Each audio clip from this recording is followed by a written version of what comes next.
तो सबसे पहले हम त्रिभुज के बारे में जानकारी प्राप्त करते हैं। त्रिभुज का अर्थ होता है कि समतल पर 3 भुजाओं से घिरा हुआ क्षेत्र त्रिभुज कहलाता है।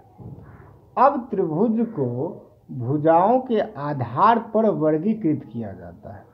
भुजाओं के आधार पर अब त्रिभुज दिया गया है तो उसमें हो सकता है कि तीनों भुजाएं अलग अलग हो, 3 भुजाएं बराबर हो, 2 भुजाएं बराबर हो, या फिर एक भुजा दूसरे भुजा के 90 डिग्री कोण पर बना हो।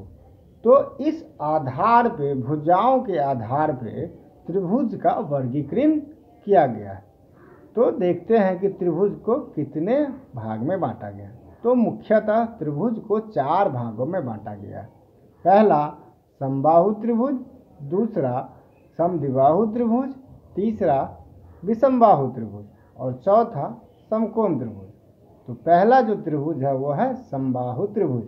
जैसे कि नाम से ही स्पष्ट है, समबाहु जिसकी सभी भुजाएं बराबर हो उसे समबाहु त्रिभुज कहा जाएगा।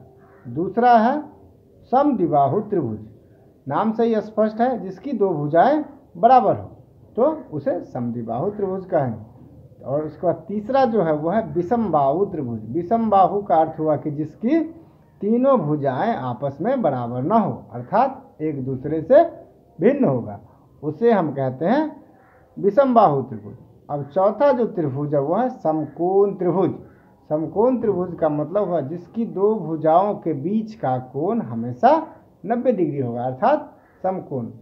तो यह भुजा और कोण के आधार पर त्रिभुज का वर्गीकरण किया गया है। अब इस त्रिभुज में भुजाओं के आधार पर और कोण के आधार पर हम इसका परिमाप, इसका क्षेत्रफल ज्ञात कर सकते हैं।